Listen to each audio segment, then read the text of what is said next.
Belum mulai ya? Ini mau mulai, Kak. Tunggu sebentar ya. Oke.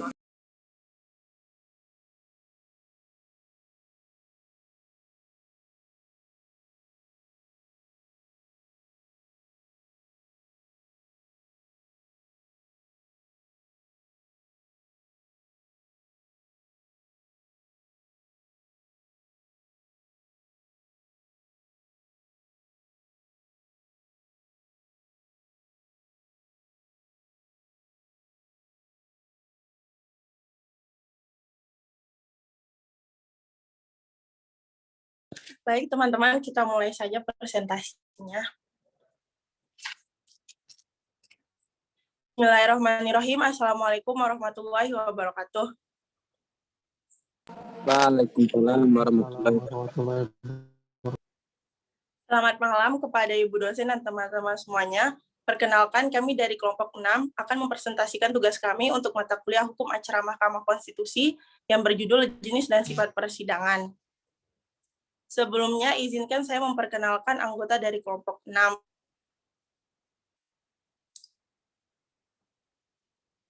Yang pertama ada Arda Yomi, yang kedua saya Anissa Latul Rahmah, yang ketiga Anissa Latifah, yang keempat Anita Kusumaningrum, yang kelima Anissa Zahara, yang keenam Arbian Mahmasani, yang ketujuh Anissa Welas Asih, yang kedelapan Anissa Nur Amalia, dan yang terakhir Muhammad Ilham Asidiki. Untuk pembahasan pertama yaitu jenis persidangan. Yang pertama ada pemeriksaan pendahuluan, yang kedua pemeriksaan persidangan, yang ketiga rapat permusyawaratan hakim, dan yang keempat pengucapan putusan. Jenis persidangan yang pertama yaitu pemeriksaan pendahuluan.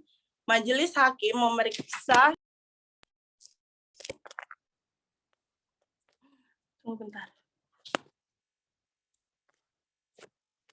Majelis hakim memeriksa kelengkapan dan kejelasan materi permohonan yang mencakup kewenangan Mahkamah Konstitusi, kedudukan hukum atau legal standing pemohon, dan pokok permohonan. Yang kedua, majelis hakim wajib memberi nasihat kepada pemohon, baik mengenai kelengkapan administrasi, materi permohonan, maupun pelaksanaan tertib persidangan. Yang ketiga, majelis hakim wajib mendengar keterangan termohon dalam hal adanya permohonan untuk menghentikan sementara pelaksanaan kewenangan yang dipersengketakan. Dan yang terakhir, majelis hakim memeriksa kelengkapan alat-alat bukti yang telah dan akan diajukan oleh pemohon. Selanjutnya akan dibacakan oleh Anissa Latifah. Kepada Anissa Latifah dipersilahkan. Baik, terima kasih. Selanjutnya, secara keseluruhan pemeriksaan pendahuluan meliputi pemeriksaan terhadap yang pertama, identitas dan kualifikasi pemohon, kewenangan bertindak dan surat-surat kuasa apabila permohonan diajukan melalui surat kuasa.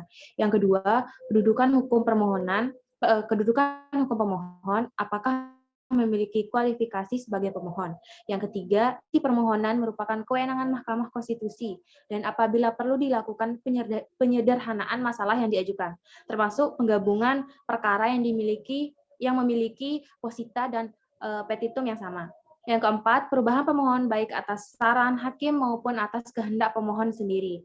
Yang kelima, alat-alat bukti yang akan diajukan, saksi, ahli, dan lain-lain. Yang keenam, saksi dan ahli dan pokok keterangan yang akan diberikan. Dan yang terakhir, pengatur jadwal sidang dan tata tertib persidangan. Selanjutnya akan dibacakan oleh Anita Kusumaningrum. Kepada Anita dipersilahkan. Dalam pemeriksaan pendahuluan dapat dilakukan oleh yang pertama, teman-teman sekalian, majelis hakim panel dan majelis hakim pleno untuk perkara yang harus segera diputus. Untuk majelis hakim panel, memberi nasihat untuk melengkapi atau memperbaiki permohonan apabila dirasa permohonan yang diajukan tidak lengkap, dan pemohon wajib melakukan perbaikan paling lambat 14 hari. Namun, apabila pemohon dirasa lengkap, hakim panel akan melaporkan ke hakim pleno untuk melalui dua jenis rekomendasi. Yang pertama adalah perkara diteruskan ke pemeriksaan persidangan, atau yang kedua, permohonan tidak dapat diterima setelah menerima rekomendasi tersebut dari hakim panel, pleno hakim kemudian memutuskan apakah rekomendasi tersebut dari hakim panel dapat diterima atau tidak, atau memutuskan yang lain dari rekomendasi hakim panel tersebut. Yang kedua, majelis hakim pleno untuk perkara yang harus segera diputus. Namun, dalam perkara-perkara tertentu yang dipandang penting dan harus segera diputus, pemeriksaan pendahuluan perkara-perkara tersebut dapat langsung dilakukan oleh majelis hakim pleno. Dalam pemeriksaan pendahuluan ini, hakim konstitusi wajib memberikan nasihat kepada pemohon untuk melengkapi dan atau memperbaiki permohonan. Contoh, perkara yang harus segera diputus adalah perkara sengketa pemilihan umum presiden dan wakil presiden. Sekian. Selanjutnya akan dibacakan oleh Arda Yomi. Kepada Arda dipersilahkan. Baik, namun terdapat perkara-perkara tertentu yang hanya memerlukan pemeriksaan pendahuluan. Perkara yang dimaksud itu sudah dapat diputuskan. Hal itu dapat terjadi dalam perkara-perkara sebagai berikut. Yang pertama, perkara yang dari sisi pemohon sudah dapat ditentukan bahwa pemohon tidak memiliki hak mengajukan permohonan atau tidak memiliki legal standing, atau materi permohonan bukan merupakan wewenang dari Mahkamah Konstitusi. Untuk perkara demikian dapat langsung diputus dengan amar putusan tidak dapat diterima. Kemudian yang kedua, pemohon memiliki legal standing dan materi permohonannya merupakan wewenang dari Mahkamah Konstitusi, serta sudah sangat jelas dan dapat segera diputus untuk dikabulkan. Selanjutnya akan dibacakan oleh Anissa Nur Amalia. Selanjutnya jenis persidangan yang kedua yaitu pemeriksaan persidangan akan dibacakan oleh Anissa Nur Amalia. Kepada Amel dipersilahkan. Pemeriksaan persidangan. Pemeriksaan persidangan dilakukan secara terbuka untuk memeriksa permohonan, alat bukti, keterangan termohon, keterangan saksi, ahli, dan pihak terkait. Untuk kepentingan pemeriksaan persidangan, hakim konstitusi wajib memanggil para pihak yang berperkara untuk memberi keterangan yang dibutuhkan dan atau meminta keterangan secara tertulis kepada lembaga negara yang terkait dengan permohonan. Lembaga negara dimaksud wajib memberi keterangan yang dimulai dalam jangka waktu 7 hari. Tahap pemeriksaan persidangan adalah sebagai berikut. A. Penyampaian pokok-pokok permohonan secara lisan. B. Penyampaian pokok-pokok jawab termohon atau keterangan pihak-pihak terkait secara lisan. C. Pemeriksaan alat bukti dari pemohonan maupun termohon dari pihak terkait. D. Penyampaian dan pemeriksaan keterangan saksi dan atau ahli yang diajukan oleh termohon atau pihak terkait. E. Penyampaian dan pemeriksaan keterangan saksi dan atau ahli yang diajukan oleh termohon atau pihak terkait. F. Penyampaian kesimpulan permohon. G. Penyampaian kesimpulan oleh termohon dan atau pihak terkait.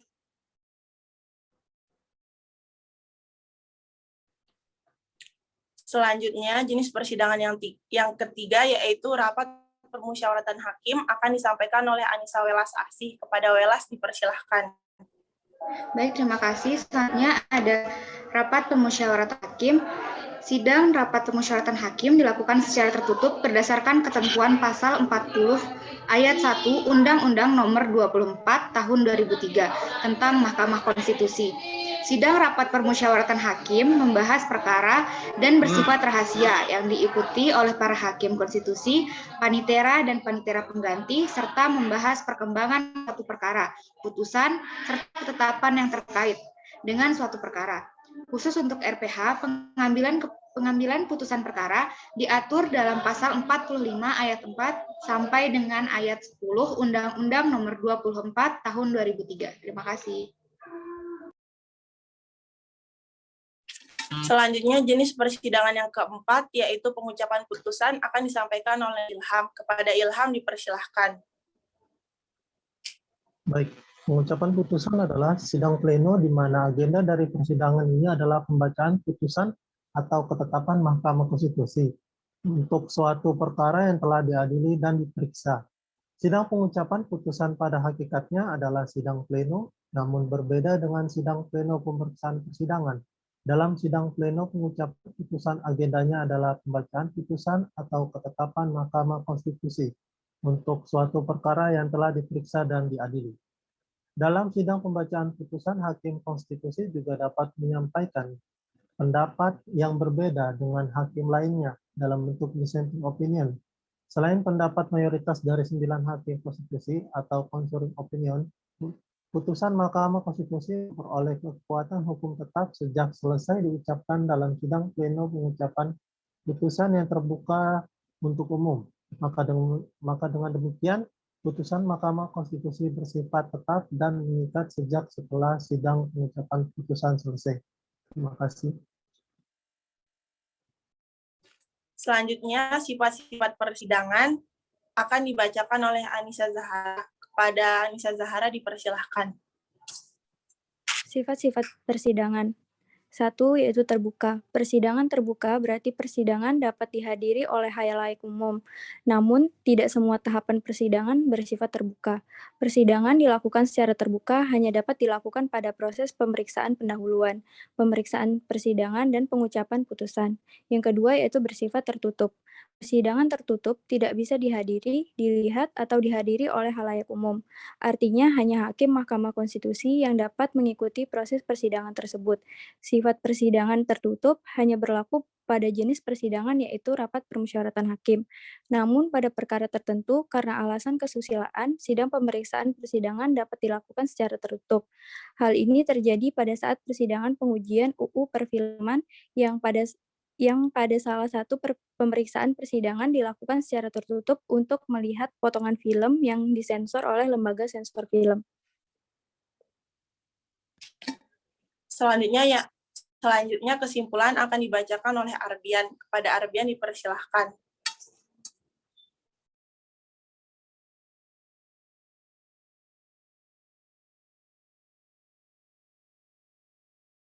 Jika tidak ada Arbian, maka akan dibacakan oleh Arda Yomi. Kepada Arda dipersilahkan. Baik, kesimpulan kami adalah jenis persidangan dalam hukum acara Mahkamah Konstitusi terbagi menjadi 4, yakni yang pertama sidang pemeriksaan pendahuluan, yang kedua sidang pemeriksaan persidangan, yang ketiga sidang rapat permusyawaratan hakim, dan yang keempat sidang pengucapan putusan. Sementara persidangan dalam hukum acara Mahkamah Konstitusi dapat bersifat terbuka ataupun tertutup. Jenis persidangan yang terbuka adalah sidang pemeriksaan pendahuluan, sidang pemeriksaan persidangan, dan sidang pengucapan putusan. Sedangkan sidang yang sifatnya tertutup hanya pada sidang rapat permusyawaratan hakim. Sekian yang dapat kami sampaikan. Terima kasih. Selanjutnya kami akan membuka 3 sesi pertanyaan. Silahkan dari teman-teman jika ingin bertanya bisa menggunakan fitur raise hand.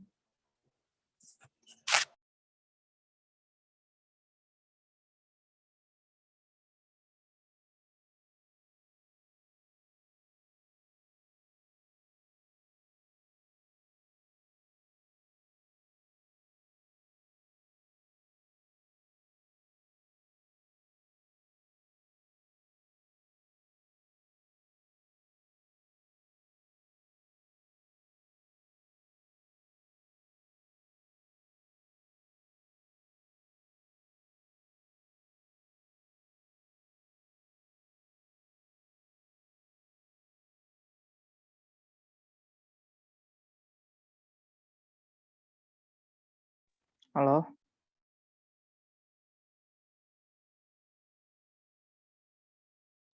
Baik, kepada Ami Rizky, silahkan dibacakan pertanyaannya. Baik, terima kasih. Sebelumnya, pertanyaan saya yaitu, apakah pada persidangan MK, semua orang berhak mengajukan sidang tersebut, dan bagaimana tata cara permohonan serta pengajuan pada sidang MK? Terima kasih.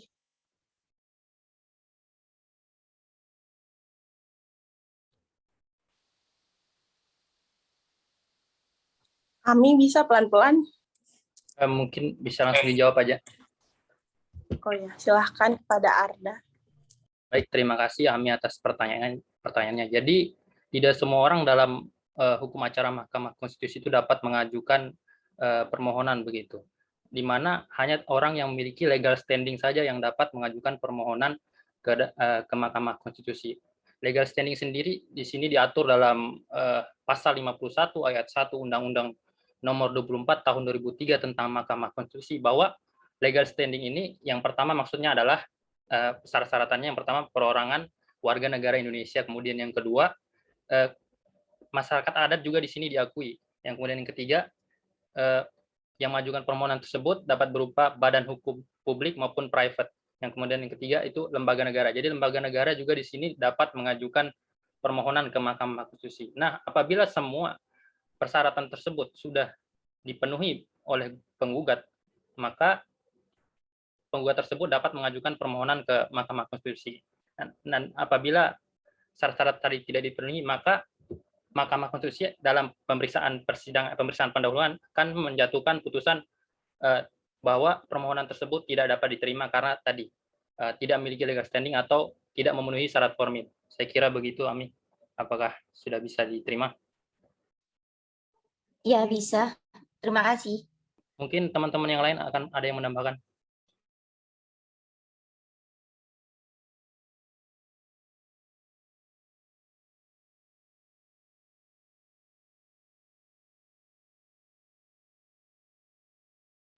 Baik, jika tidak ada yang ingin menambahkan, kami akan lanjut ke pertanyaan kedua. Silahkan dari Dery Ariandi Putra.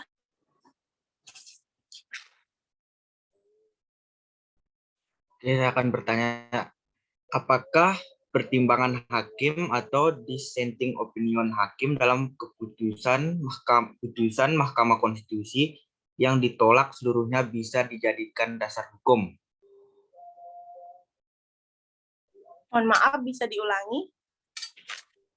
Apakah pertimbangan hakim atau dissenting opinion hakim dalam putusan Mahkamah Konstitusi yang ditolak seluruhnya bisa dijadikan dasar hukum? Oke, langsung saja dijawab ya.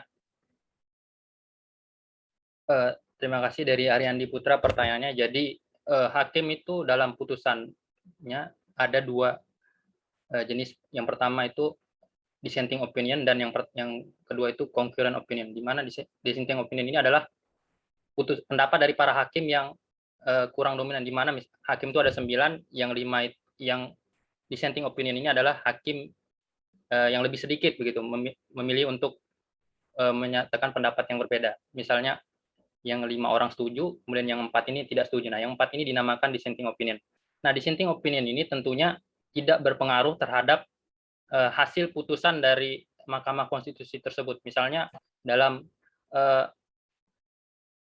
sidang Mahkamah Konstitusi pada sidang sengketa Pilpres tahun 2019 lalu antara KPU dengan pihak Prabowo Subianto, di mana ada beberapa hakim Mahkamah Konstitusi yang malah mengajukan yang memutuskan dissenting opinion, namun dissenting opinion tersebut tidak membuat putusan Mahkamah Konstitusi itu berubah untuk memenangkan pihak Prabowo, di mana yang lebih diutamakan itu adalah hakim atau pendapat concurrent opinion, hakim yang dominan begitu. Tapi terkait dengan permasalahan apakah dissenting opinion ini bisa dijadikan sebagai landasan hukum atau dasar hukum dalam kasus-kasus lain, ya tentunya bisa, karena Indonesia juga mengakui adanya jurisprudensi di mana hukum-hukum itu juga diakui berasal dari putusan-putusan hakim. Saya kira begitu dari Ariandi Putra, apakah bisa diterima? Kemudian teman-teman yang lain juga silakan menambahkan. Terima kasih Bang, terima kasih Bang. Selanjutnya pertanyaan ketiga dari Thomas Jordi. Sebelumnya minta tolong tampilkan slide yang tadi ada kata sensornya, boleh? Baik, tunggu ya. Terima kasih.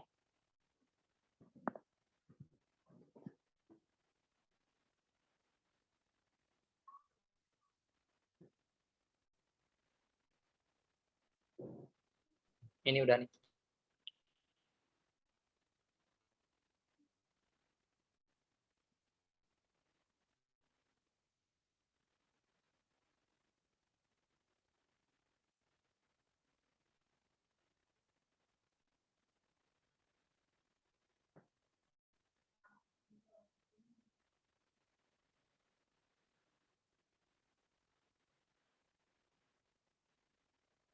Ya, silakan Ini Thomas Yorgi. kan objek dari perkara MK adalah pengujian undang-undang dasar, objek perkara sengketa kewenangan antar lembaga negara, objek pembubaran partai politik, perselisihan hasil pemilu. Lalu mengapa di sini disebutkan ada hal terkait dengan lembaga sensor film, perfilman?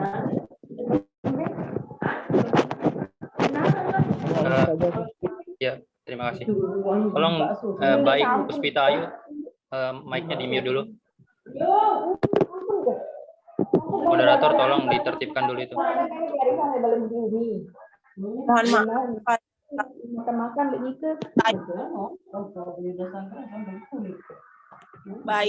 Baik, ini mohon maaf mikrofonnya dimatikan.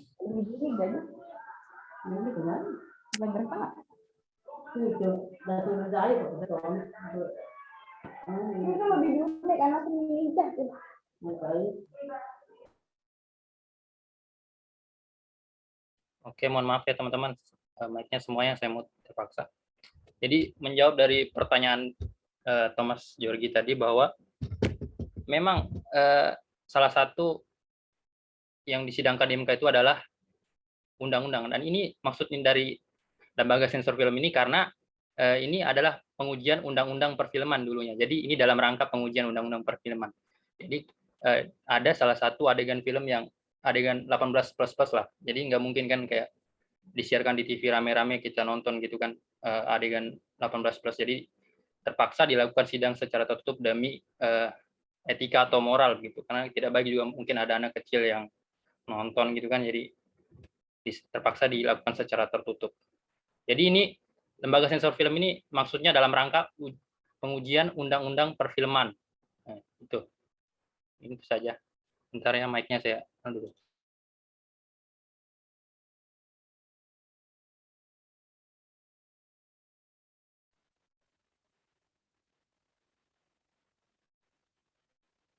Bagaimana pergi?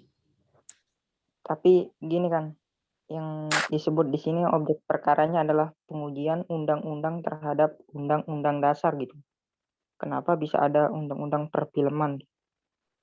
Ya, jadi undang-undang itu juga, undang-undang perfilman itu termasuk ke dalam kategori undang-undang. Jika dilihat dari ketentuan pasal 7 Undang-Undang Nomor 12 Tahun 2011 bahwa peraturan perundang-undang itu termasuk undang-undang. Nah, undang-undang perfilman ini adalah undang-undang. Dan jika ingin undang-undang perfilman ini diuji, tentunya itu diuji ke Mahkamah Konstitusi. Jadi, Saudara Thomas Yorgi perlu memahami bahwa undang-undang perfilman ini adalah undang-undang. Kecuali ini merupakan bentuk dari peraturan daerah atau peraturan pemerintah, maka dia tidak bisa diajukan ke Mahkamah Konstitusi. Saya kira begitu. Baik, terima kasih Saudara. Sekian. Sama-sama. Terima kasih kepada teman-teman yang sudah berpartisipasi dalam Zoom presentasi kelompok 6 ini. Kami ucapkan mohon maaf apabila kekurangan. Teman-teman bisa keluar. Selamat malam.